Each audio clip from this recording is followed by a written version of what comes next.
Բարի երեկո, ես Հայկ Ալոյանն եմ, Հրապարակ TV-ի տաղավարում այսօր հյուրընկալել եմ Հայ-ԱԿՎ միավորման անդամ Մենուա Սողոմոնյանին։ Պարոն Սողոմոնյան, շնորհակալ եմ հրավերս ընդունել։ Շնորհակալ եմ, որ կանչել եք, Հայկա ջան։ Ավարտվեցին խորհրդարանական ընտրությունները, բայց ինչպես ավարտվեցին, դրա հետևանքները շարունակում ենք զգալ։ Այս իշխանությունը ամեն կերպ փորձում է խոչընդոտել ԲՀԿ-ին, մտնել ազգային ժողով, չեղարկել են երկու ընտրատեղամասի քվեների արդյունքները, դրանք հավասարեցրել են 0-ի։ Ինչի է փորձում հասնել իշխանությունը։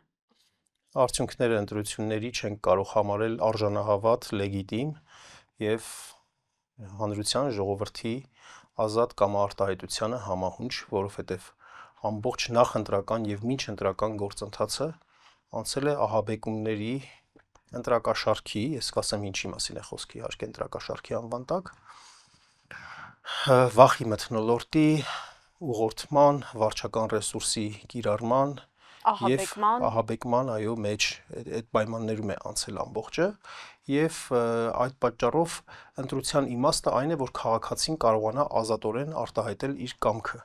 Այդ ամենը ազդել են, որպեսզի քաղաքացին չկարողանա ազատորեն արտահայտել իր կամքը։ Մասնավորապես հանրային հեռուստատեսությունը ծառայել է որպես կուսակցական լրատվամիջոց Նիկոլ Փաշինյանի խոսքը ամբողջությամբ տարածելով եւ այն խոսքը, ինչ որ խոստումներ ինքը տալիս է, եւ այն խոսքը, ինչը որ վերաբերում է իր մրցակիցներին վատաբանելուն, եւ այդ ահաբեկումները, եւ օրինակ քննչական կոմիտեն հրապարակումներ է անում առերևույթ ընտրակաշարքի վերաբերյալ, այդտեղ անթույլատրելիորեն նշելով կոնկրետ քաղաքական ուժերի անուններ, որը որ ընդհանուր առմամբ մարդկանց մոտ ստեղծում է թյուր կարծիք, մարդկանց ուրեմն տվյալ քաղաքական ուժերի վերաբերյալ, Այսինքն դառնում է քաղաքական գործիք իշխանությունների ձեռքին։ Իհարկե, որովհետև ընդհանրապես եթե այդպիսի ինֆորմացիա էլ անգամ լինում է, իրենք իրավունք չունեն այդ ինֆորմացիան նախաքննության ընթացքում հայտարարելու, բայց հայտարարում է, այսինքն քննչական կոմիտեն տալիս է այդ անունները տալիս է եւ հանրային հեռուստատեսությունը հնչեցնում է եւ մարդկանց մոտ ստեղծվում է այսպիսի կարծիք, որ ընդդիմադիր ուժերը ընտրակաշարք են բանում։ Մինչդեռ չունենք որևիցե մի այդպիսի փաստ, այսինքն չենք լսել այդպիսի մի փաստ հստակ ապացույցներով, այո, փաստավորված։ Ես նկատի ունեմ հետեւյալը, որ մեծ ծավալի վարչական ռեսուրս է կիրառվել, ուղղորդում, ստիպել եւ այլն, եւ որևիցե մի գաղտնալսում այդպես էլ չեղավ, թե ինչպես օրինակ ասենք համայնքի ղեկավար ԿՊԱ-կան, վարչական ղեկավար գյուղապետ, այսինքն տարբեր տիպի պաշտոնյաներ, ինչպես որ ուղղորդել են, ինչպես որ մարդկանց ստիպել են, ուղղորդել են, դրա վերաբերյալ ոչ մի այդպիսի հաղորդագրություն չեղավ, այսինքն Այնինչ լրատվամիջոցները ունեն դրանց տեսագրությունները, այո, բարբերաբար ականատես ենք լինում ԿՊԱ-ական համայնքապետի դպրոցի տնօրենի կողմից որոշակի գործողություններ։ Իհարկե։ Եվ փաստորեն մենք տեսնում ենք, որ նաև ընտրովի արդարադատություն։ Այսինքն մի պարագայում, երբ որ հստակ կա հաղորդում կարելի է ասել լրատվամիջոցների միջոցով հանցագործության մասին ու դրան ընթացք չի տրվում, այսինքն գործ ունենք ընտրովի արդարադատության հետ, որ քննչական մարմինները, ոստիկանությունը պարզապես ծառայեցվել են մեկ խմբի, մեկ կուսակցության քաղաքացիական պայմանագրի շահերին։ Ինչ վերաբերում է ընտրակաշարքի դեպքերին, տեսեք հիմա խոսում են, բղավում են, որ ընդդիմությունը ընտրակաշարք Նաև ասում է, որ 550,000 քաղաքացի փաստարիցի ընտրակաշարքի դիմաց է ընտրել ընդդիմադիր խոշորագույն դաշինքների կամ ուժերին։ Բայց ինչ է տեղի ունեցել իրականում հակառակն է տեղի ունեցել, իրականում իշխանությունն է ընտրակաշարք բաժանել ժողովրդին։ Ինչ իմաստով, այն իմաստով, որ 2026 թվականի բյուջեի մեջ նախատեսված չի եղել, որ պետք է լինի օրինակ կենսաթոշակների բարձրացում։ Եվ ապրիլ ամսվա սկզբին կամ մարտ ամսվա վերջին հանկարծ իմանում ենք, որ վարչապետը որոշում է կայացրել, որ պետք է կենսաթոշակները 10,000 դրամով միջին կենսաթոշակը բարձրացնի։ Սա ինչ է, եթե ոչ ընտրակաշարք, այսինքն եթե նախապես նախատեսված չի եղել, բյուջեում այդպիսի տող չի եղել, մեկ էլ հանկարծ ընտրություններից 2 ամիս առաջ արվում է եւ դրա արդյունքը մենք տեսնում ենք, գնում ենք օրինակ ասենք մարզերում կամ Երևան քաղաքում տարեց մարդկանց հետ շփվում ենք, նրանց մի մասը, չեմ ասում բնականաբար բոլորը, նրանց մի մասը ասում է, բա գիտեք, Փաշինյանը մեր թոշակները բարձրացրեց, մենք է գնալու ենք նրան ընտրենք։ Սա ինչ է, եթե ոչ ընտրակաշարք։ Պաշտոնապես քաղաքացիների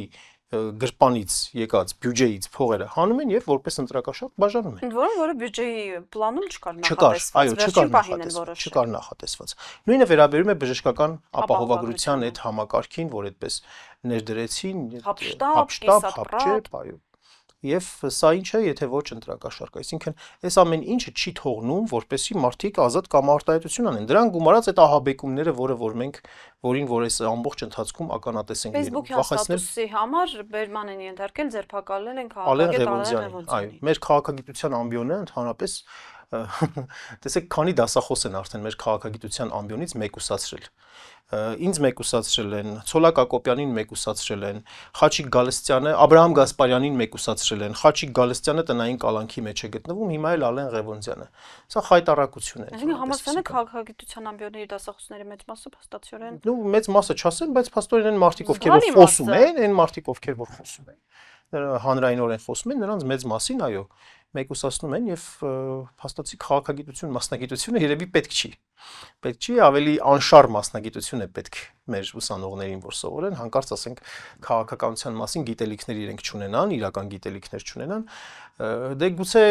այս երկրում մի մարդ կա, որ զբաղվում է քաղաքականությամբ եւ այդ մարդը ինքն է, միայն ինքն է ուզում, չէ, զբաղվել քաղաքականությամբ։ Ինքը ասում է, կառավարությունը ես եմ։ Կառավարությունը ինչու՞ չի կարող լինել կրթությունը ինքը։ Իհարկե։ Եկեղեցու առաջնորդը ինքը։ Այսպիսով մենք տեսնում ենք նաեւ այսպիսի ճնշումներ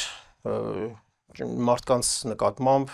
ձերբակալվել են բազմաթիվ մարդիկ, շտաբների ղեկավարներ, համակարգողներ ընդդիմության շարքերից եւ ոչ ոք չի ձերբակալվել իշխանության շարքերից, ոչ մի ձերբակալում տեղի չի ունեցել։ Գործ ունենք իշխանության ուզուրպացիայի հետ, պարոն Սողոմոնյան։ Իհարկե, պետական իշխանությունը յուրացված է քաղաքական իշխանության կողմից, ակնհայտ է դա։ Ուժային մարմիններ, դատախազություն, դատավորների մի զգալի մաս, քննչական մարմիններ, այդ ամբողջը ծառայեցվում է մեկ քաղաքական ուժի շահեր։ Այնուամենայնիվ չեն կարողացել սահմանադրական մեծամասնությունն ապահովել իրենց այս բոլոր լծակները ու ճնշումները հաշվի առնելով եւ անդրադառնալով ԲՀԿ-ին։ Այս երկու ընտրատեղամասերի քվեները փաստացի որոշիչ եղան ԲՀԿ-ի ազգային ժողով անցնելու հետ կապված։ Հիմա օրենքով իրենք պարտավոր են վեակվիարկում ապահովել եւ ինչպես դա պատկերը կփոխի։ Այո, իրենք պարտավոր են դա անել, որովհետեւ այդ քաղաքացիները, որոնք այդ տեղամասում մասնակցել են ընտրությունների, մարդիկ գնացել են իրենց քվեն տվել են։ Մի մասը գուցե ուղղորդված, մի մասը ստիպողաբար, մի մասը ոչ ուղղորդված իրենց կամքով, համենայն դեպս մարդիկ գնացել են եւ իրենց վստահության քվեն տվել են։ Հիմա անվավեր ճանաչել այդ տեղամասերի 3 տեղամասի մասին է խոսքը։ 3 տեղամասի մասին է խոսքը։ Անվավեր ճանաչել այդ տեղամասերի արդյունքները եւ այդպես թողնել, գիտեք ինչ այս իշխանությունից ամեն բան էլ սпасելի է իհարկե, դա էլ է սпасելի, բայց դա հակաօրինական է։ Օրենքը պահանջում է, այո, որպեսզի որ տեղամասում, որ ընտրությունների արդյունքները հայտարարում են անվավեր,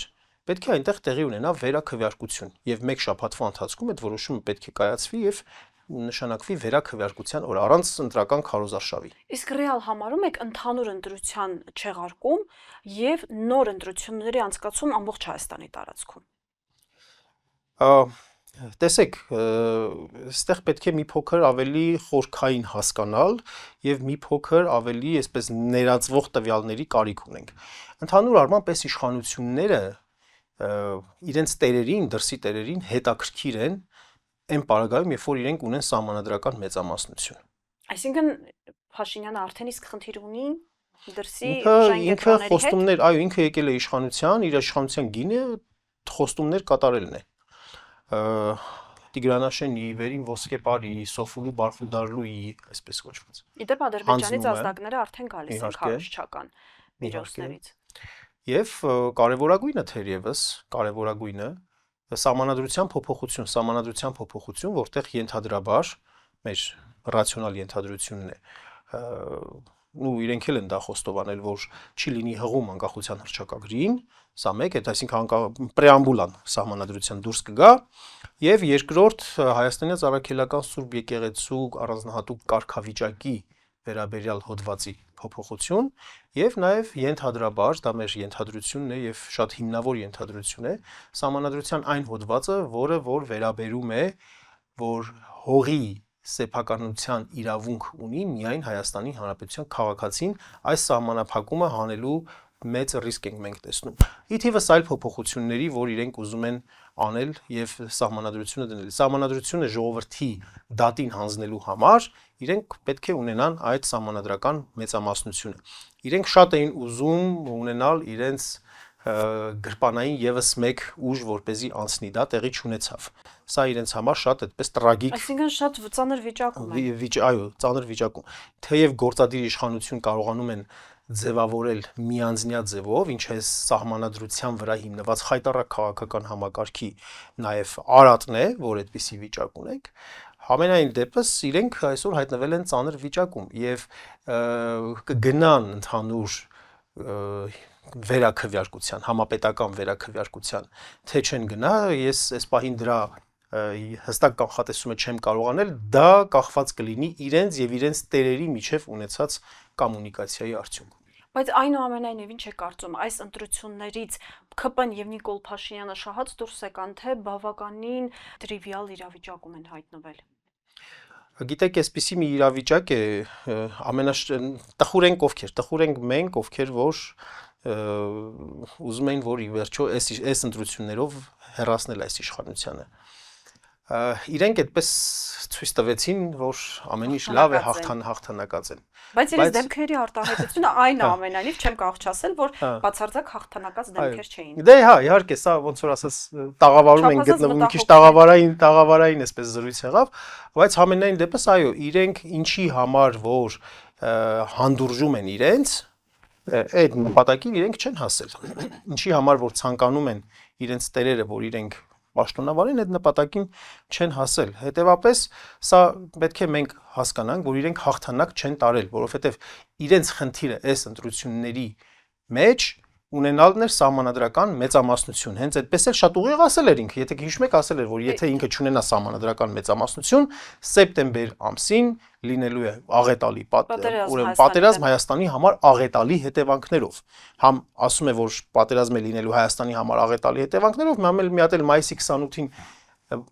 շքերթ է անում, ասելով դե տեսեք մենք ինչեր ենք այսպես Ալիևի համար համապատասխան հող նախապատրաստելով, այո։ Ըստ էության, չէ, այն քաղաքացիների վստահությունը շահելու համար, ովքեր որ կասկածներ ունեն, նրանց ցույց տալու համար, դե տեսեք, ես այդ պարտքը որ վերցրել եմ, արտաքին պարտքը որ վերցրել եմ, ծախսել եմ զենքի վրա, միայն ասֆալտ չէ որ անում եմ, այլ նաև զենք ձեռք բերելու վրա եմ ծախսում։ Պարոն Սողոմոնյան, այնուամենայնիվ այս 49.87%-ը, եթե չեմ սխալվում թվի մասով, բավականին ցուցիչ է։ Հիմա շանսը մեծացել է Նիկոլ Փաշինյանին հեռացնելու ընտրություններով չէ, բայց քաղաքական որոշակի զարգացումների պարագայում։ Տեսեք, Նիկոլ Փաշինյանին անվերապահորեն սատարող քաղաքացիների, այո, որոշակի զանգված կա, դա անխոս, դա չի կարելի շղթել։ Դա շատ բնական է, այո։ Դա բնական է եւ չի կարելի շղթել, այդ մարդիկ մեր մոլորյալ հայրենակիցներն են, որոնք Իշխանապողությունից հետո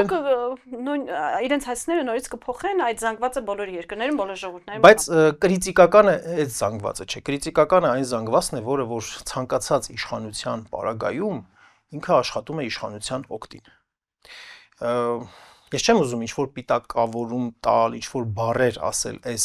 հատվածին հանրության, բայց իրենք կան եւ իրենց ես տեսել եմ, իրենց ես ճանաչում եմ։ Օրինակ իմ մասով, ինչքան որ ես եղել եմ, հատկապես այո, մեր շրջապատում, այս ամբողջ ընթացքում նախընտրական քարոզչության ընթացքում, որ ես օրինակ եղել եմ Լոռիում եւ տեսել եմ այդ մարդկանց շոշափելի են իրենք։ Իրենք կարող են գալ քո հետ համաձայնություն, քեզ հետ համաձայն լինել, կարող են անգամ հայհոյել գործող իշխանություններին, ցույց տալ, որ իրենք դավաճան են, չգիտեմ, ապիկար են եւ այլն, որպեսզի քո համակրանքը ենթադրենք ասենք շահեն, բայց հենց այդ օրը կգա եւ ասենք դու կտեսնես, որ իրենք մի այլ կարգի աշխատում են իշխանությունների համար։ Կրիտիկականը այս հատվածն է, որը որ փաստորեն այս հատվածի այսպիսի վիճակը սա է մեր ամենակարևոր խնդիրը, որ կրթական այնպիսի քաղաքականություն պետք է լինի, հետագայի համար եմ ես ասում, որ մարդիկ այսպեսին չլինեն, այսպես չմտածեն, իհարկե այլ թեմա եւ դրա համար պետք է ունենալ համապատասխան լծակներ։ Իսկ հույս ունեք, որ քաղաքական պայքարը կամ ընտրություններով այս քաղաքական process-ները չեն դադարում, այլ դրանք շարունակվելու են ու զարգացում են ապրելու, որովհետեւ հանրության մի մեծ հատված հուսալքված է, կոտրված է, որովհետեւ իրենք այլ ակնկալիքներ ունեին։ Այո, պետք է խնդրենք մեր հայրենակիցներին չհուսալքվել, չհուսահատվել, որովհետև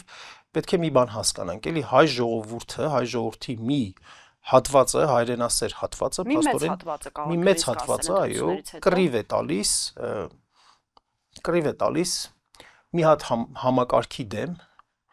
որ այդ համակարգի մասը միայն այսօրվա իշխանությունները չեն, այլև նրանց տերերն են տարբեր երկրներում։ Եվ այդ համակարգի դեմ է կռիվ տալիս։ Այդ համակարգը ուզում է, որպեսզի հայ ժողովուրդը լինի անդիմագիծ, որ Հայաստանի Հանրապետությունը լինի ուղղակի տարածք, ոչ թե պետություն, պատմություն չունենա, հիշողություն չունենա, ինքնություն չունենա։ Այ մենք այսպիսի կռվի մեջ ենք, իսկ այսպիսի կռիվը չի կարող միայն մի ընտրությամբ լինել ու դրանով հիասթափենք։ Նախ պետք է գիտակցենք, որ շատ մեծ առաջընթաց ենք մենք ունեցել։ Այս ընտրությունները քայլ առաջ էին հայ ժողովրդի այդ բանի տեսանկյունից, իր ինքնության համար պայքարի, իր պետության համար պայքարի տեսանկյունից։ Մենք ի վերջո ինչ ունենք, մենք նախորդ ընտրությունների համար զուտ 4 թվերն եմ ես ասում։ Չեմ ասում, այստեղ ուղղորդված լինելու հանգամանքը 4 թվերով ընդամենը ինչքանով է ավելացել իշխանության օգտին տված քաղաքացիների թիվը, մոտավորապես 40,000-ով է ավելացել։ Իսկ ընդդիմության օգտին տված ձայների թիվը ինչքանով է ավելացել, շատ է ավելացել։ 150,000-ով է ավելացել, Սա արդեն ցուցիչ է, այո, շատ կարևոր ցուցիչ է եւ պետք է շարունակել, որովհետև եթե մենք չպայքարենք, բայց ով պետք է պայքարի մեզ համար, ոչ մի միջազգային ուժային կենտրոն չպետք է պայքարել, մենք պետք է պայքարենք, հետևաբար պետք չի հուսալքվել, այո, պետք է քննադատել, պետք է պահանջներ ունենալ, այո, պետք է պահանջներ ունենալ ընդդիմությունից, բայց չհարվածելու միջոցով։ Այսօր ամենահեշտ բանը այդպես հարվածելն է, անմիջապես հետո էմոցիոնալ այսպես ֆոնին ազդեցությունների տակ։ Այո, սա մի արեք, մանդատները մի վերցրեք, մի գնացեք խորհրդարան։ Կարևորագույն հանգամանքը, որ այսօր ընդդիմությունը կոնսուլտացիաներ իրար հետ իրականացնեն, ինչ որ ֆորմուլայի շուրջ կարողանան համախումբ հանդես գալ, այո, նրանք ունեն շատ կարևոր հաղթաթուղթ իրենց ձեռքին, որ այս իշխանություններին կաշկանդված են պահելու եւ պարլամենտում չեն թողնելու, որպեսզի իրենք նշանակեն գլխավոր դատախազ, բարձրագույն դատական խորհրդի անդամներ, անկախ պետական մարմինների ղեկավարներ, սահմանադրական օրենքներ անցկացնել եւ այլն եւ այլն։ Բայց այդ մանդատներ վերցնելն էլ բնականաբար ինքնանպատակ չպետք է լինի, աշխատավարձ ստանալու համար չպետք է լինի։ Այդ մանդատներ վերցնելը իմաստ կունենա միայն այն պարագայում, երբ որ առանձնահատուկ աշխատող օրակարգով իրենք պարլամենտում հանդես գան եւ զուգահեռ պարլամենտից դուրս համախումբ ընդդիմությունը իրականացնի շատ արդյունավետ քարոզչություն, հանրության խնդիրները անընդհատ այսպես ականջալուր լինի հանրության ձայնին, շատ ակտիվ նաև գործի դրսում, այսինքն խորհրդարանը եւ արտախորհրդարանը իրար հետ համահունչ աշխատեն։ Այսինքն կարելի է գնալ մանդատը վերցնել, բայց փողոցային պայքարը կամ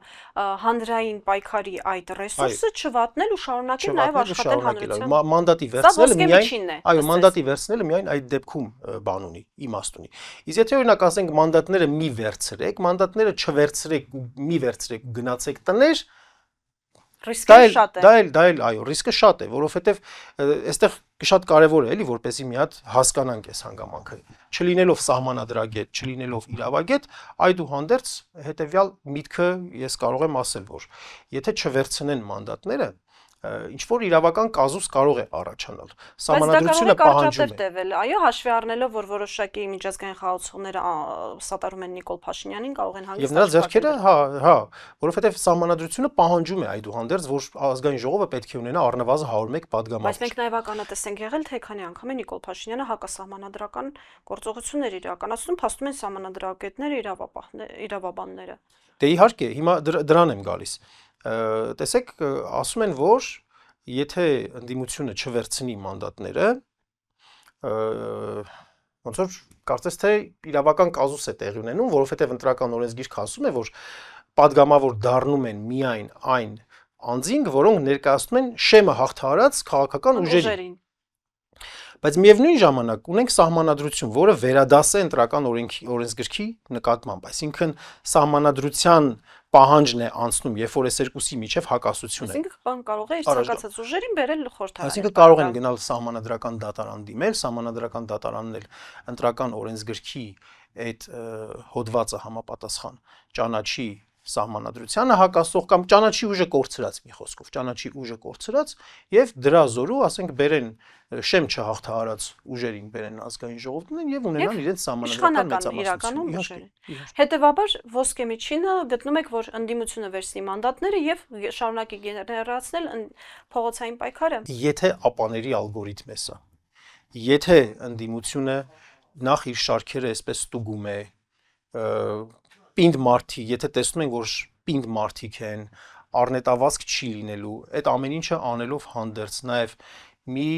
ընդհանուր կոնսուլտացիոն ինչ-որ ֆորմատ է ստեղծվում, իրար հետ խորհրդակցում են, արտախորհրդարանական ուժերի հետ խորհրդակցում են եւ այո, ինչ-որ մի հանրային հաղորդակցություն է իրականացնում, պայքար է իրականացնում, որի մի հարթակը ազգային ժողովի ներսն է, մեկ այլ հարթակը կազմակերպված ձևով հանրային միջավայրն է, այդ պարագայում բնականաբար, այո, թեժ պահելով, բերելով այնպիսի մի իրավիճակի, որ հնարավոր է, որ որոշ ժամանակ հետո ստեղծվի իրավիճակ, որ տեղի ունենա, չգիտեմ, impeachment, տեղի ունենա հրաժարականի պահանջով այդպես հանրային զարթոնք եւ այլն։ Այսինքն պայքարը շարունակվում է։ Դե բնականաբար, իհարկե։ Այլընտրանքը որն է, այլընտրանք չկա։ Պարոն Սողոմոնյան, շնորհակալություն զրույցի համար։ Հարգելի հետևորդներ, հիշեցնեմ, իմ զրուցակիցն էր Հայ ԱԿՎ միավորման անդամ Մենուա Սողոմոնյանը, կհանդիպենք։